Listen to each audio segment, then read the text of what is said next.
Welcome to NTD Evening News. Our top story tonight, a gunman opens fire at a church in Michigan. At least one person is reported dead, but police say they expect to find more victims. Arian Pasdar has how President Trump is responding. Propane tanks and cars are drifting through the streets in a small Arizona mining city after intense flooding. 4 people have died and rescue teams are searching for a missing person. UN sanctions are back on Iran over its nuclear program. Meanwhile, a U.S. citizen wrongfully detained in Afghanistan is now free. Questions remain after Secretary Hegseth calls a rare urgent military meeting in Virginia next week. Reports now say President Trump could attend. 2 guests join us to unpack it all. A neuroscientist weighs in on what may be the hidden cause behind the illness that confined Stephen Hawking to his wheelchair. Learn more in this week's preview of Vital Signs. And a 1-million-year-old skull is challenging scientific theories about the timeline of human origins. The relic was discovered decades ago in central China. Find out why new analysis could change everything.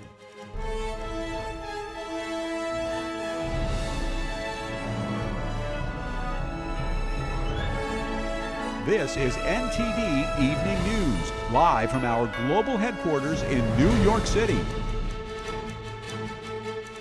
Good evening and thank you for joining us tonight. I'm Tiffany Meyer. Moments ago, police confirmed 2 people are dead after a gunman opened fire at a church in Michigan.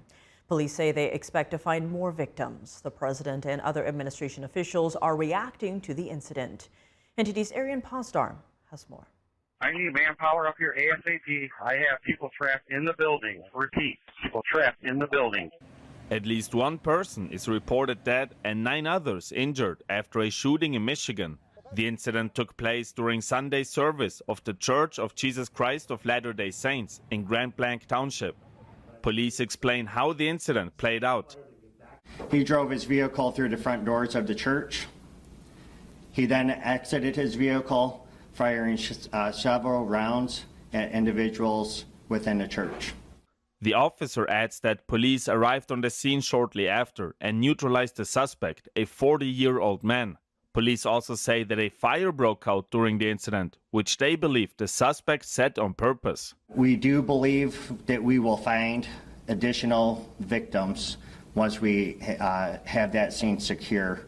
President Trump reacted to the incident, saying the FBI was immediately on scene and will be leading the federal investigation. This appears to be yet another targeted attack on Christians in the United States of America. According to FBI Director Kash Patel, violence in a place of worship is a cowardly and criminal act. Our prayers are with the victims and their families during this terrible tragedy.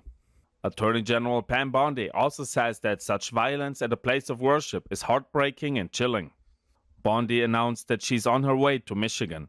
Arian Pasdar, NTD News. And during a press conference, police just confirmed that at least 2 people have died in the shooting. 8 are wounded, one of whom is in critical condition. The 7 others are reported to be stable. Police identified the suspect as Thomas Jacob Sanford from neighboring Burton. Police didn't specify a motive for the shooting. In another incident, a suspect is in custody after a shooting in Southport, North Carolina. The attack killed 3 people and injured 5 others. Police have called it highly premeditated. North Carolina man Nigel Edge has been named as the suspect. According to Southport Police Chief Todd Coring, he's now charged with 3 counts of first-degree murder and 5 counts of attempted murder. The attack started around 9:30 p.m. Saturday evening. That's when the shooter opened fire on an outdoor bar called the American Fish Company while on a boat outside the bar. The boat then continued to travel along the intracoastal waterway. The local district attorney said most of the victims were tourists. He described one victim as clinging to life. A local hospital confirmed that it treated 2 others and that both were stable and had been released. The suspect is being held without bail. He is scheduled to appear in court on Monday. Police have asked any witnesses to contact police immediately. Restoration efforts are underway in Globe, Arizona after catastrophic flooding Saturday spread massive amounts of debris through the city. 4 people are dead and many are still missing. Globe is a small mining town almost 90 miles from Phoenix. 3 people were found dead in or near vehicles. Another was found in the floodwaters. The heavy rain started Friday. Around 1,000 propane tanks were dislodged and sent floating throughout the area. None of the tanks exploded or caught fire in the chaos. The Globe City Council declared an emergency. Arizona's governor also declared an emergency for Gila County and has approved National Guard deployment. And this week, the White House Office of Management and Budget has asked federal agencies to prepare for a workforce reduction. The Defense Department says it will retain over 220,000 civilian employees out of its 740,000, as well as 2.1 million military personnel. The plan also says visits by foreign dignitaries should be canceled in the event of a shutdown. Likewise, the Department of Homeland Security says it will only furlough 14,000 out of its 270,000 workers if funding lapses. Senate Democrats maintain their position of forcing a government shutdown, while Senator John Fetterman of Pennsylvania has broken with that stance. Our Washington correspondent Luis Eduardo Martinez has more. The President of the United States is saying, I'm going to take away your health care, and if you stand up for that, well, then I'll turn around and lay off people, fire workers. Senate Democrats who refused to extend government funding past September 30th are now blaming President Trump for taking preemptive action on an imminent government shutdown by preparing a reduction in force of non-essential federal government personnel. The Office of Management and Budget's letter to federal agencies seeks to rein in spending in preparation for a lapse in funding that may start on October 1st if Senate Democrats refuse to fund the government. Well, let's be clear about where we are. House Republicans passed a continuing resolution last week to keep the government funded and open. There is not one legitimate reason that Democrats should not support a continuing resolution. They have voted for it every time when Joe Biden and Barack Obama were president. The messaging from Democratic leadership has been to portray the expiration of COVID-era healthcare tax credits as a Republican choice to cut healthcare, despite the fact that it was Democrats who set the expiration of those premiums back in 2021 through their Inflation Reduction Act reconciliation bill. Republicans have made their intentions clear as it relates to healthcare of the American people. They want to destroy it. Republicans have spent the entire year destroying the health care of the American people. Our position is clear. Cancel the cuts, lower the cost, save health care. Republican leadership remains open to discuss some form of extension of these health care credits. Senate Democrats will have another chance at avoiding a government shutdown next week when the Senate will likely vote again on the House-passed continuing resolution. A lot of these folks get auto-enrolled. The payments are made directly to the insurance companies. Like I said, this is a program that needs reform, but I think everybody is willing to sit down and talk about how to make that happen in a context where it should be discussed, not as a hostage to keep the government open. I mean, it's important to note that despite being in the majority in both chambers, Republicans have conceded to maintaining current levels of government spending instead of reducing them. President Trump supports congressional Republicans' efforts to maintain the government open and avoid unnecessary reductions in force of the federal government. Reporting from Washington, D.C., Luis Eduardo Martinez, NTD News. And we have some breaking news. The state of Oregon and city of Portland are suing President Donald Trump. It's an attempt to block the federal government from deploying National Guard troops to the city. The state's governor and attorney general, as well as Portland mayor, made the announcement this afternoon. This is a developing story, and we'll keep you updated. New York City Mayor Eric Adams announced today that he is ending his re-election campaign, shaking up the mayoral race. Who would have thought that a kid from South Jamaica, Queens, growing up with learning disabilities could one day become the mayor of the greatest city in the world? It has been my honor to be your mayor, and I'm proud to say that we took that victory 4 years ago and turned it into action, making this city better for those who have been failed by government. Despite all we've achieved, I cannot continue my re-election campaign. The constant media speculation about my future and the Campaign Finance Board's decision to withhold millions of dollars have undermined my ability to raise the funds needed for a serious campaign. But I must also sound a warning. Extremism is growing in our politics. Our children are being radicalized to hate our city and our country. Instead, I urge New Yorkers to choose leaders not by what they promise, but by what they have delivered. Although this is the end of my re-election campaign, it is not the end of my public service. I will continue to fight for this city, as I have for 40 years since the day I joined the NYPD, to make our streets safer and our systems fairer. Adams had opted out of the Democratic primary to run as an independent. Democratic Socialist Zohran Mamdani won the Democratic primary in June over former New York Governor Andrew Cuomo. Cuomo is now also running as an independent. A retired NYPD captain, Adams was elected in 2021 on a platform focused on public safety and economic recovery following the COVID-19 pandemic.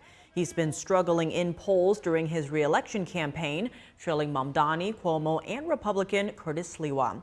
It's not clear how much Adams' exit would benefit Cuomo. 7 Democratic candidates for California governor took part in a forum today hosted by the National Union of Healthcare Workers. The candidates include former and current state and federal officials, along with a businessman, all looking to make their mark in politics. The Associated Press's national planning editor served as moderator to the 90-minute forum. This was the first major interaction for the candidates since former Vice President Kamala Harris announced she wasn't running. The questions were put to the candidates by a panel of journalists. The next step is for the members of the healthcare union to vote and give union support to a candidate. It's a big step up for the event. Last year, just 4 candidates attended the same forum. In the Middle East, UN sanctions have been reimposed against Iran over its nuclear program. Meanwhile, an American who was wrongfully detained in Afghanistan was released. NTD's Jason Perry has the details.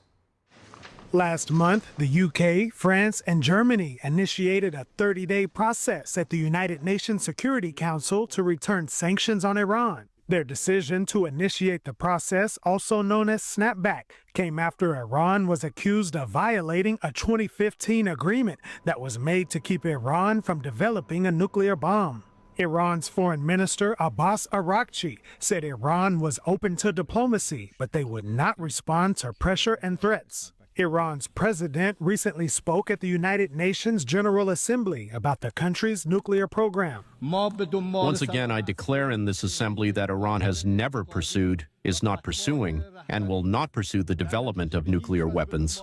However, UN sanctions were reimposed on Iran over its nuclear program, and Iran would again be subjected to an arms embargo and a ban on all uranium enrichment and reprocessing activities, as well as any activity related to ballistic missiles capable of delivering nuclear weapons. In a post on X, Secretary of State Marco Rubio praised the UK, France, and Germany on their, quote, decisiveness and resolve. In another development, U.S. citizen Amir Amiri, who was wrongfully detained in Afghanistan, was released. Amiri is seen wearing blue here in the photos. The Taliban released him after they reached an agreement with the United States on a prisoner exchange, and officials from Qatar helped secure his release. Meanwhile, residents in Israel continue to call for the release of their loved ones being held captive in the Gaza Strip.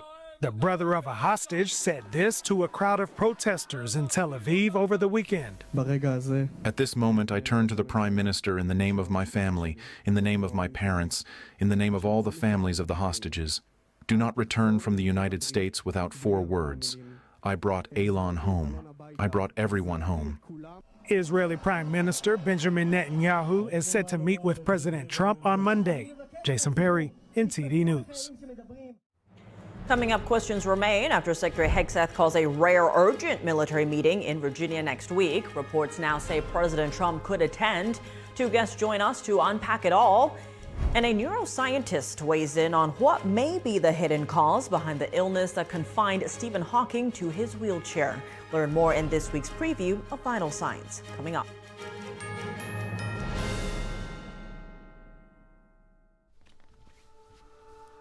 Hi, my name is Brady. When I was born, my parents thought everything was okay. My mom and dad were so excited to take me home. I still get goosebumps telling this story. Several days in, his skin started to become very cold and clammy. We noticed that he had become blue around his mouth, and something was just very off. We packed up as fast as we could. Brady stopped breathing twice on the way to the pediatrician. And that was one of the #1 things that just haunts me to this day. I was born with a congenital heart defect called aortic coarctation. If my parents waited just 1 more hour to drive me to the hospital, I would not be here today. But thanks to research funded by the American Heart Association, I had heart surgery that saved my life. But not every kid is as lucky as me, which is why we need your help. Just call the number on the screen or go to helpheart.org. For only $19 a month, just 63 cents a day, you can help. Get people trained in CPR. Get more hospitals certified in high-quality cardiovascular care. And help fund the next medical breakthroughs to help save kids like me. When you donate to the American Heart Association, you're helping save lives like my son. And now my son is happy and healthy thanks to the support of people like you. When you call with your $19 a month, you'll get this really cool t-shirt as a thank you. Many children die from congenital heart defects. I can't wait to grow up to become a heart surgeon and fix babies' hearts, but until then, I'll keep helping the American Heart Association. So please join me. Just call the number on your screen or go to helpheart.org to become a monthly donor and help save lives.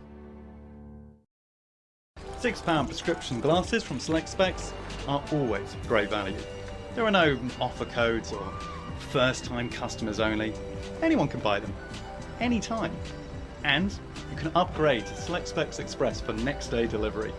And with deferred payments, you can spread the cost. See now, pay later with Select Specs £6 specs. Next day delivery and deferred payment options available at selectspecs.com/£6. For 65 years, Mathis Home has been helping you create the room of your dreams at great values. Come celebrate with anniversary savings store-wide. Check out their amazing selection of upholstered beds. Here's a hot buy. This modern queen bed is covered in a soft, luxurious fabric. It's available in 2 colors for just $5.99. There's over 100 bedrooms in stock, so you're sure to find the style just right for you with fast, free delivery. Come celebrate with 65th anniversary savings at your furniture superstore, Mathis Home.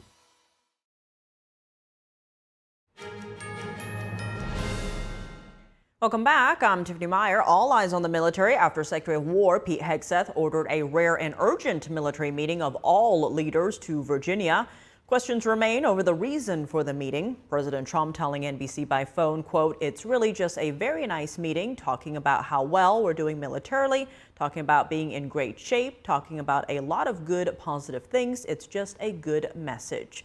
Joining us now to unpack all this are 2 guests, retired Navy SEAL Mike Sorelli, Chief Talent Officer at Overwatch Mission Critical, and retired Lieutenant Colonel Darren Gobb, a former Black Hawk helicopter pilot, former battalion commander, and he's also a geopolitical strategist. Thank you both so much for being here. Now, reports say President Trump is set to attend, with a White House official telling CNN the event is meant to be a, quote, show of force of what the new military now looks like under the president. Mike, first, what do you make of President Trump's expected presence at the event? I think that says a lot. First off, the meeting is unprecedented in itself to hail all 800 generals and flag officers to one location, even in a digital age.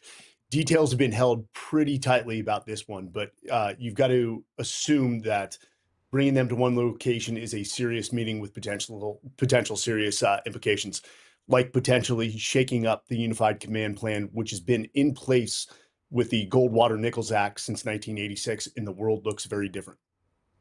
And Darren, your thoughts on Trump's expected president and what that would mean for the event? Yeah, hey, thanks, Stephanie. Very much in agreement with Mike here. Just the fact that it's happening, the fact that they're coming from around the world and all gathering in one place, which is risky enough on its own, means that it's something big enough is happening, or they think it's big enough that it's worth doing that and risking all that. I'm not worried about the units out in the field around the world with deputies and executives who will take over the job and just carry it forward. That's how the military works. But to do this is unprecedented. I've never seen it in my nearly 30-year career. And I hope the message that is passed is big enough to make it worth it. I don't know if we're even going to know what that is. And frankly, I doubt right now that even the 800 who are coming to Quantico know what they're about to be told either, because there's no way you keep that secret, really, even with 800 people in the process. And on that note, given that leaders will be meeting at the Marine base in Quantico, Virginia, according to reports, some have been raising concerns over both the cost to get them there as well as security, of course. What are your thoughts on those two concerns, Mike? It definitely does raise a security concern. You can know that foreign intel services are going to be trying to listen in as much as possible. As far as the cost, hey, there is no price you can put on getting all your leaders into one room to make sure that everyone's aligned and moving in the same direction. And I wouldn't be underwhelmed by maybe the lack of information that comes out of this meeting. But again, to the point where I think Pete Hegseth, let's historically look at what he's done. He did call for a 20% reduction amongst 4-star generals and admirals and a 10% reduction amongst all the other generals and admirals. He also promised, a comprehensive review of the Goldwater-Nichols Act of 1986, knowing that the world looks different from cyber to space to cartels to homegrown terrorism. We have heard in the press, and there's a lot of speculation about the use of military forces in the United States, given the fact that they may declare Antifa a terrorist organization, utilizing military forces to help in places like Portland, Chicago, and Memphis. That raises a lot of constitutional concerns. Is the right thing to do? Yes, probably, but they are going to have legal hurdles in that regard. Additionally, you look at what Pete Hegseth did with renaming the Department of Defense to the Department of War.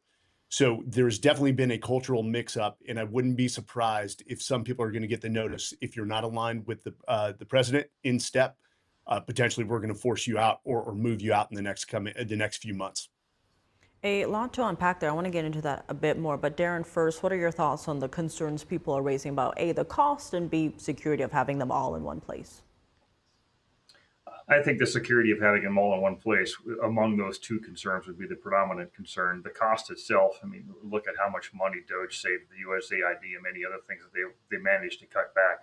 The cost will, in the end, be actually pretty small relative to what we've saved in the last 9 months or so. So I'm not overly worried about that, but it is an indicator of how important this is, because this is a kind of meeting that if you really wanted to, you could have it done virtually around the globe. And that would work just fine. Similar things have happened in the past. The security concerns, I'm sure it's well known, and I have no doubt they're taking significant steps to make sure that this area is secure, both physically and digitally, as Mike alluded to. People are going to be trying to listen to this the best they can. And Darren, to one of Mike's earlier points for what could go down at this meeting, several are pointing to a new national security strategy, saying it could officially shift focus to the Western Hemisphere defense and the Golden Dome and deprioritize those who support global warming and DEI. Now, if that's true, how big of a shift would that be? Well, it would be a big shift, I guess, with the DEI and things like that. You don't have to have a gathering of generals in order to do that. You might have to have the gathering of generals to tell the 20% of them that aren't adhering to that to walk away.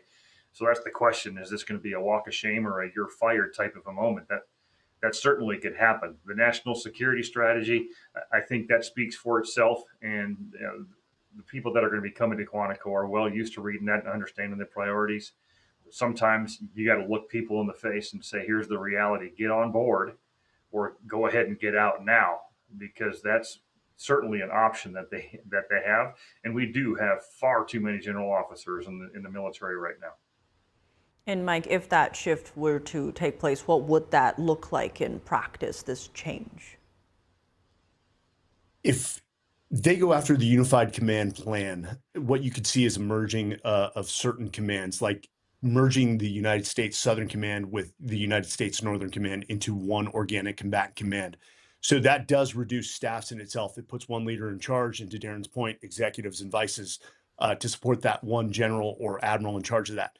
I do believe, and you said it earlier, that there's going to be an increased focus on the Western Hemisphere, especially the cartels.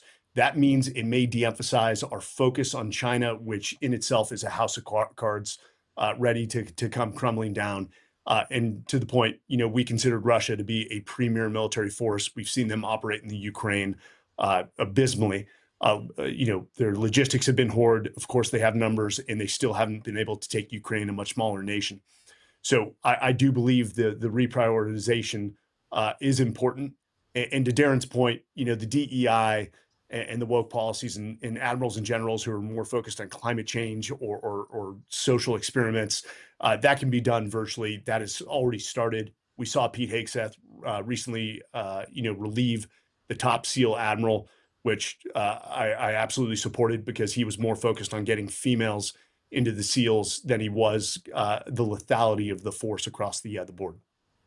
And Darren, on the other hand, some are pointing to the potential October 1st government shutdown and downsizing. What would that look like? Which areas would get cut in the military if that were to take place? There's a lot of civilian workforce in the military that is simply overhead. It's not really all that effective, and that would be a great place to start. I do not believe you're going to see an impact on the actual uniformed forces that are war fighters, and that's never been touched too much. I've been through too many of these shutdown threats in the past to be excessively worried about the uniform side of things. There's a lot of staff. There's a lot of people hiding out in the Pentagon who are, frankly, they don't need to be there anyway. So I would expect that's where you cut first, is in those civilian workforce positions that have very little impact on the overall readiness of the military anyways. And Mike, your thoughts on how this potential government shutdown could fit into what could be happening here? Darren's absolutely right. We've lived through a number of these, and I do agree with them. So the civil servants within DoD are usually the first to go. A lot of them are in positions that are redundant, ineffective. It's just always been hard based off the Civil Service Act to fire civilians in the past. But we've seen the Trump administration is a much different administration, much more aggressive, and this is probably long overdue. Mike Sorelli, Darren Gott, thank you both so much for joining us tonight. Thank you. Coming up, a neuroscientist weighs in on what may be the hidden cause behind the illness that confined Stephen Hawking to his wheelchair. Learn more in this week's preview of Vital Signs. And a 1 million-year-old skull is challenging scientific theories about the timeline of human origins. The relic was discovered decades ago in central China, but new analysis could change everything. That and more after this quick break.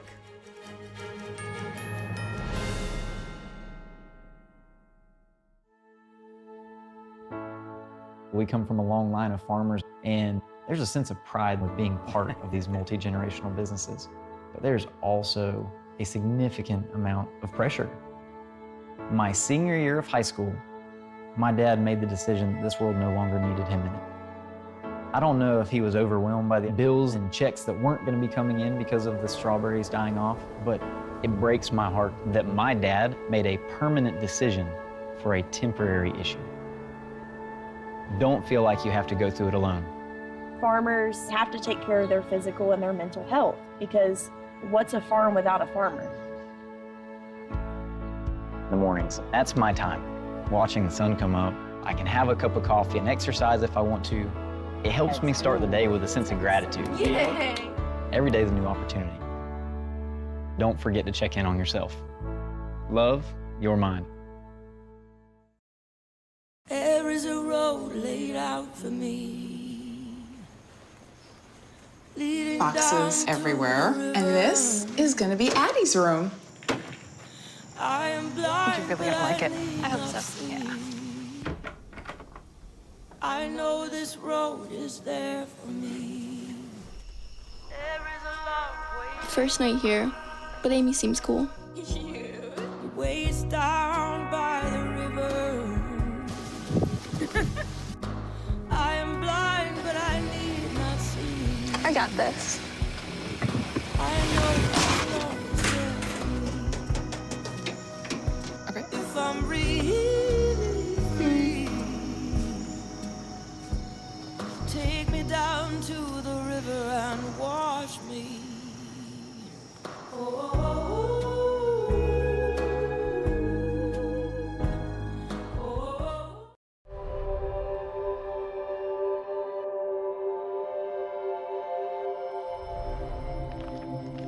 My 15-year-old son, Ethan, and I had a fun and relaxing morning. We returned home, and Ethan walked to his best friend's house an hour later. I heard the ambulance scream by the street, carrying my beautiful boy. Ethan was shot in the head in his best friend's house with an unsecured gun. He had zero chance of survival. The father, the gun owner, he stored his 3 guns and bullets in a shoebox. How do you feel? That has to be the most horrific experience that a human could ever have. David, would you give any advice? First thing you do is not keep your ammunition with your weapons, and that your weapons need to be locked at all times.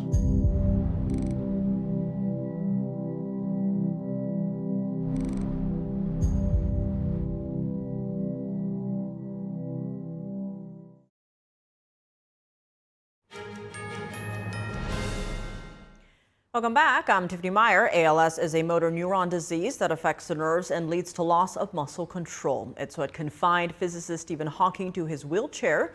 The disease came back into the spotlight in 2023 after it claimed the life of actress Sandra Bullock's boyfriend, Brian Randall. Despite its notoriety, little is known about what causes it, with scientists labeling 90% of cases as occurring randomly. Is the hidden cause of this disease simply being missed? In this episode of Vital Science, neuroscientist Arian Pasdar sat down with Brandon Fallon to share his take on the mystery cause of ALS.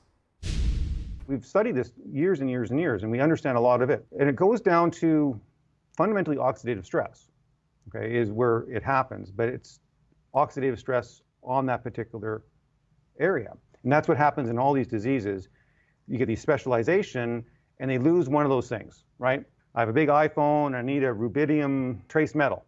And if you get one manufacturer in China that stops making this trace metal that I need, the entire iPhone doesn't work, for example, right? And that's what specialization does. We become more and more dependent on very, very small, precise deviations in health. And that's what happens here in ALS. Just to clarify with you, Dr. Goodenow, so the neuron becomes specialized for a specific function and requires certain materials to be able to perform that. And then if one of those materials is no longer available, that leads to the decay of the neuron? Exactly. And then the targeting, where the targeting comes in, okay, is it's in your brain. And your brain is protected by the blood-brain barrier. So part of the protection that protects your brain from all the environmental stuff in our world has a double-edged sword. Once something gets in your brain, then it's kind of stuck. Now something has come across the castle walls, for example. So now you got to fight that fight on the inside versus on the outside. And that's the problem with all these brain inflammatory diseases. So Parkinson's, ALS, Alzheimer's, autism. These are diseases that once an insult gets into your brain, or even a stroke or a concussion, then you have this localized issue that stays around. And this is where the progression occurs. Just 1 second. What leads to it getting through the blood-brain barrier? What creates that situation where the toxin or it gets through the blood-brain barrier? This is where it becomes very frustrating, okay? Because this is where we have all these epidemiological studies clearly indicating environmental toxicity is associated with ALS. But we don't know exactly which one, and it probably isn't one toxin. It's probably a variety of ones that could affect one person versus another. Okay, but we do know that very specific neurotoxins get in through our environment that will very specifically affect certain cell bodies in the body. Parkinson's is a good example. One really good example is a bunch of kids in the 80s were trying to make designer heroin, and they ended up making this molecule called MPTP. And a bunch of 20-year-olds gave themselves Parkinson's using this molecule, which was basically a contaminant of their designer heroin synthesis that they were doing in their home. And so then we found that this molecule, wow, this can very selectively degenerate these dopaminergic neurons.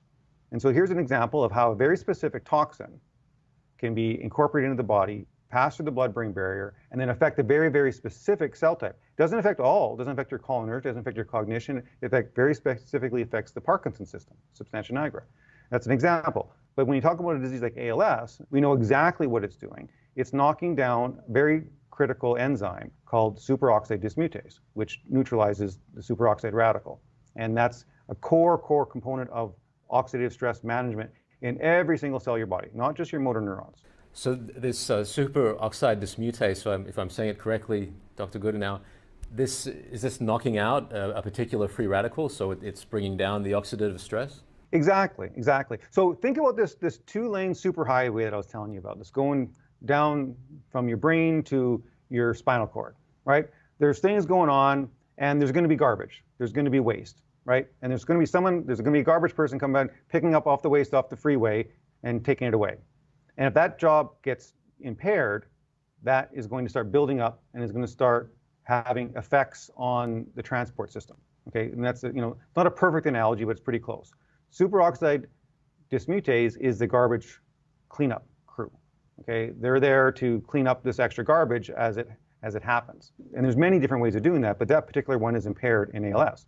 And it just so happens that these motor neurons in the brain are super sensitive to any disruption in that particular molecule, the superoxide. Whereas other neurons say, okay, I got other ways to clean up the garbage. I can find that enzyme's not working so perfect. I got another one that can kind of do part of the job, and I can kind of get by, right?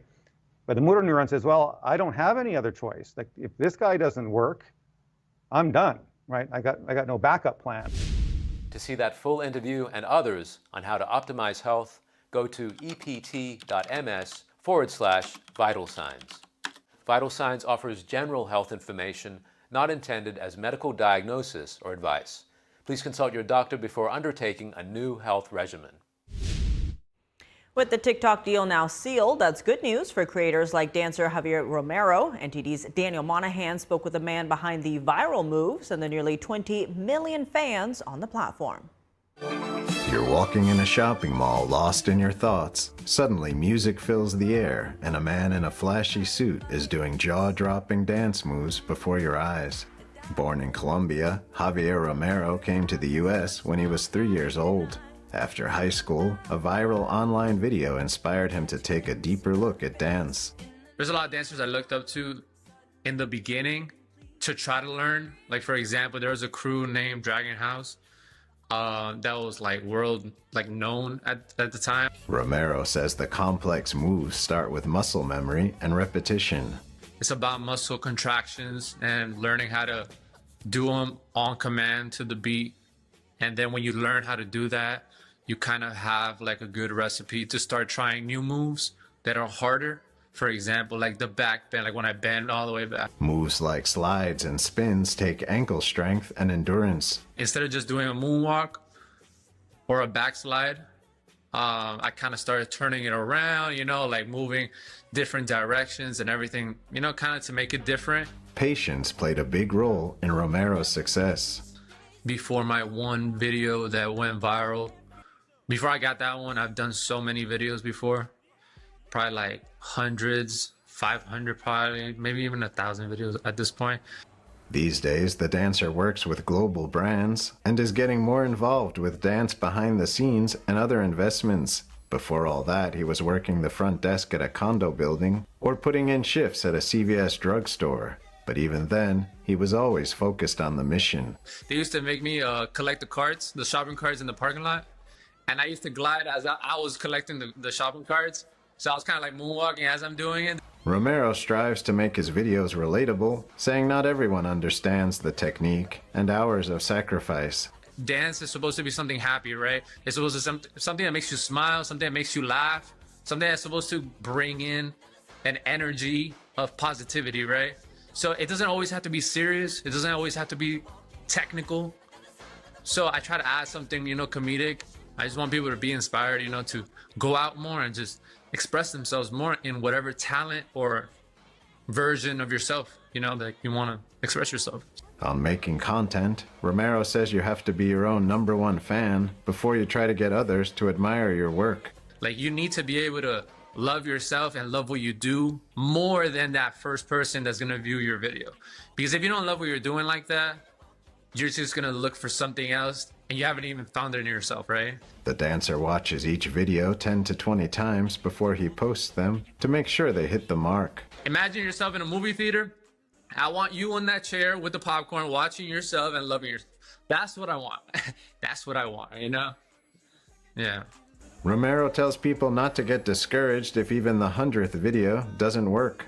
Because at 101, boom, right? I didn't even know dancing was a thing or a career or anything like that before I even started. And I don't care if it takes 1,000 videos, just keep going. Eventually something's gonna work. You can find Javier Romero on Instagram at JAV_LM or on TikTok at Javier. Or you may just find Romero gliding by at a shopping mall near you. Daniel Monahan, NTD News. Coming up, a 1-million-year-old skull is challenging scientific theories about the timeline of human origins. The relic was discovered decades ago in central China, but new analysis could change everything. And pause up because a new luxury dog hotel has opened in Rome. Find out all the special services the hotel provides and what pet owners are saying. That and more in just a minute here on NTD News.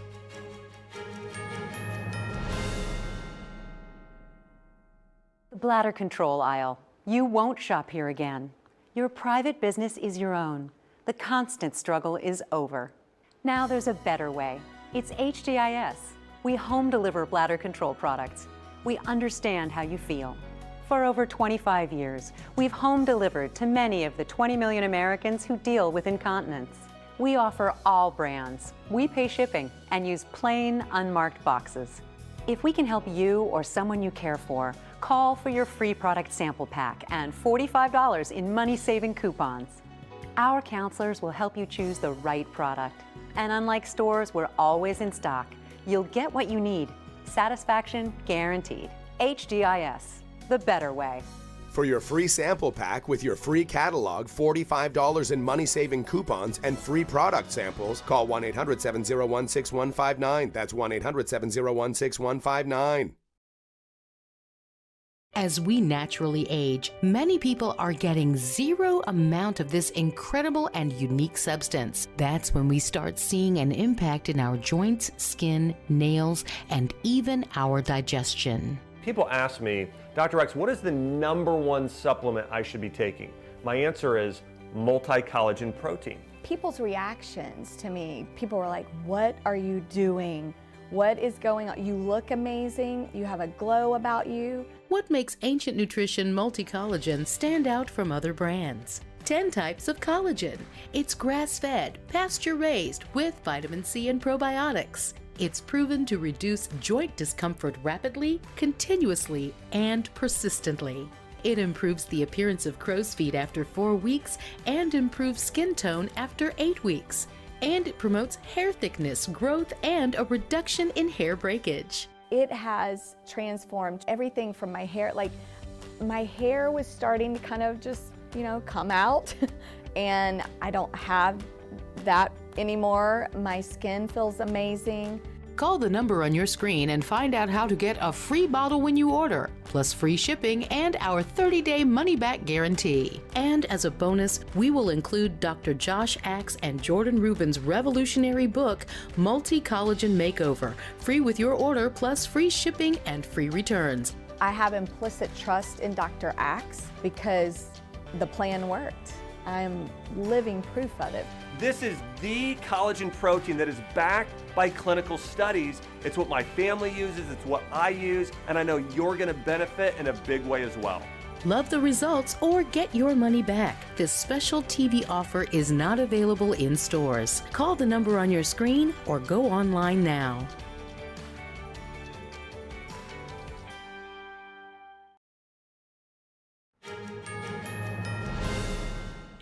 Welcome back. I'm Tiffany Meyer. A badly crushed skull unearthed decades ago from a riverbank in central China previously defied classification.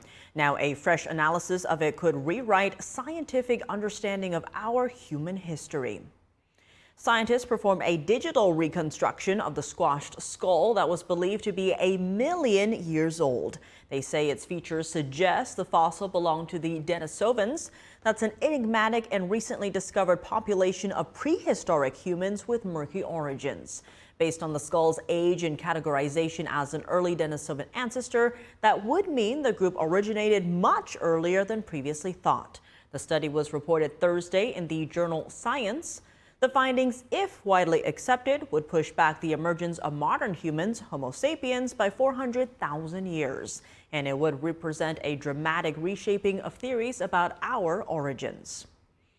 A 10-day trip around the moon is one step closer to liftoff. A team from NASA and the Canadian Space Agency just shared new details about the mission. Here's more. Victor, Christina, Jeremy, we're going to the moon.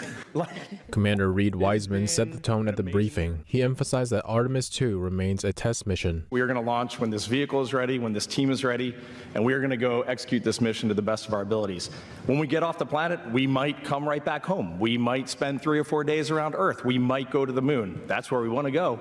The crew revealed the name of their spacecraft, Orion. They chose the name to represent the trust, respect, honesty, and teamwork needed from everyone involved in the mission.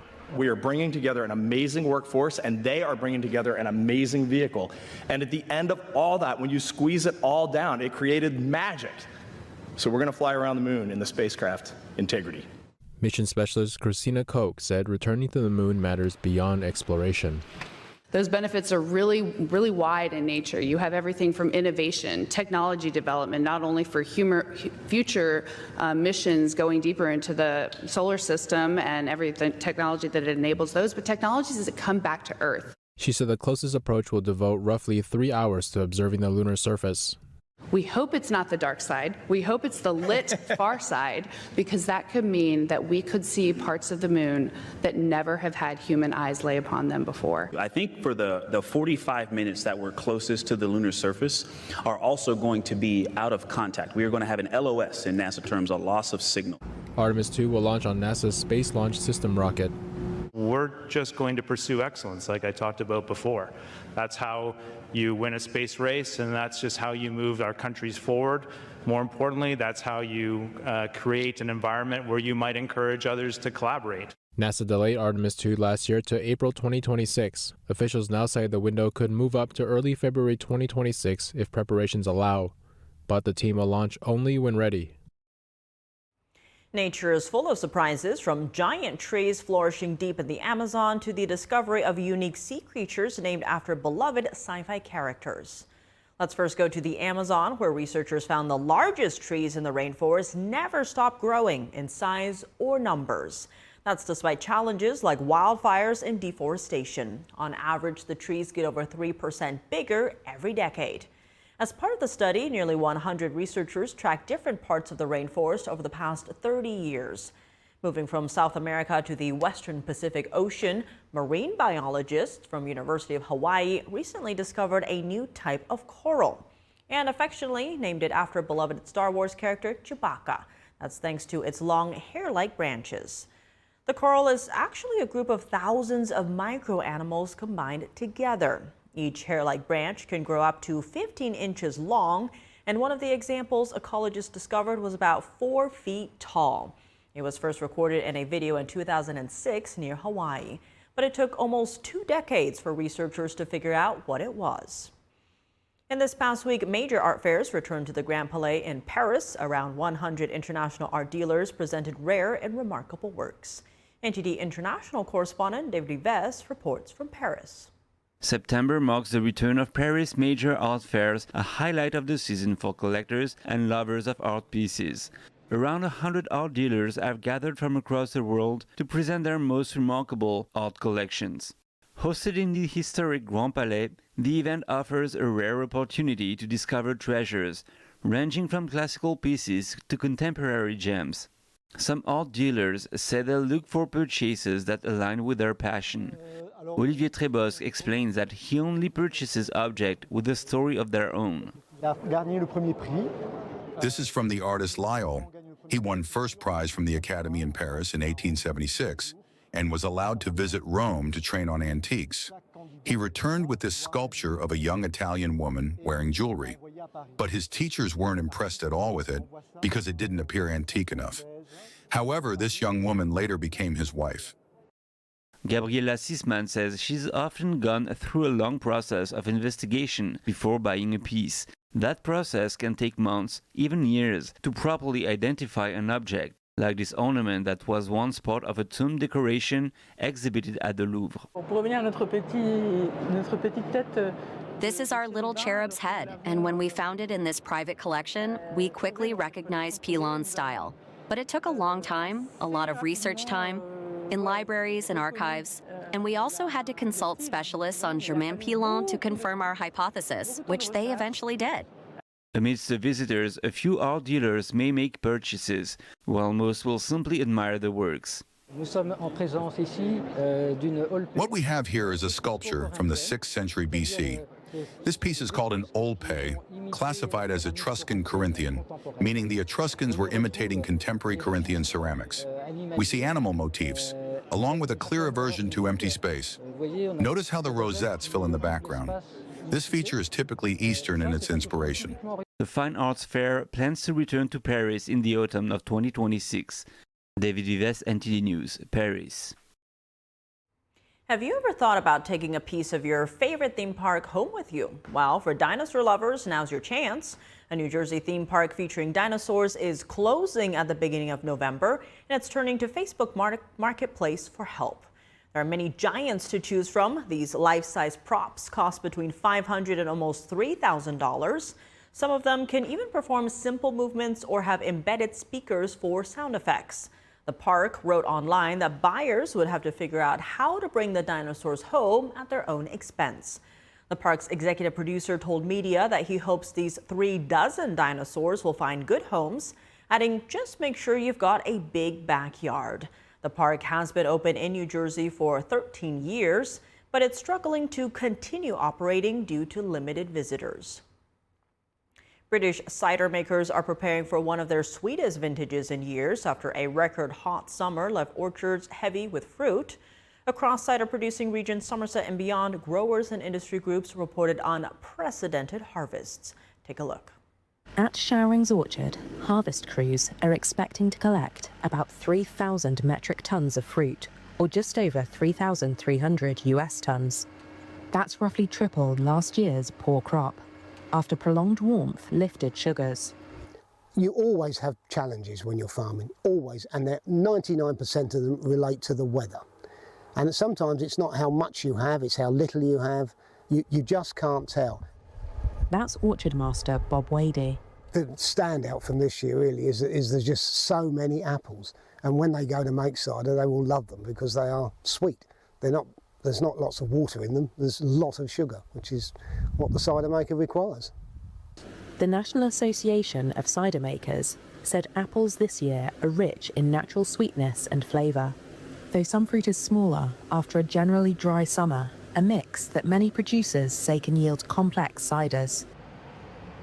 Nick Showering is a director at Showering Cider. My family have been making cider here in Somerset for over 180 years. We started just across the road in a pub. In my time, I haven't seen a harvest quite like this. Not only the volume, where in comparison to last year where we made 1,000 tonnes, this year we're looking at more like 2,500 to 3,000. Also the sweetness that we're going to be getting from this summer's sun, nothing like I've seen before. Britain recorded its warmest summer on record in 2025, the Met Office said on September 1st, with seasonal rainfall below average in much of England and Wales. Paws up because a new luxury dog hotel has opened in Rome. The dog relay opened in May with 40 dog houses, each temperature controlled, and outside play areas. Open 24 hours, Dog Relay also has a dog shuttle for drop-off at the Edinburgh airport to make the journey less stressful for both owner and dog. The project was developed after careful benchmarking of international companies. We looked at similar situations abroad and then decided to implement it in Italy. It is the first hotel for dogs in Italy. It offers you the opportunity to leave your dog before a trip or to take advantage of activities for just one day. As for the extra services we provide here, I can say that we use aromatherapy to help calm dogs, especially in the first few days after check-in.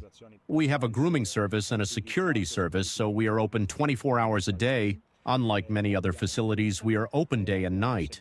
In addition, some of the premium kennels are equipped with a video call service so that owners who are away can call their dogs and see them, and the dogs can see their owners. They can talk to them and even throw them a treat via their smartphone if they want. Alessandra Morelli, an HR manager at Rome's main airport, brings her Labrador Nina here. She was one of the first to sign up to the hotel and says having Nina stay here gives her peace of mind when she has to travel in her professional life. The dog hotel is run by Roberto Tortorella, a dog trainer and nutritionist.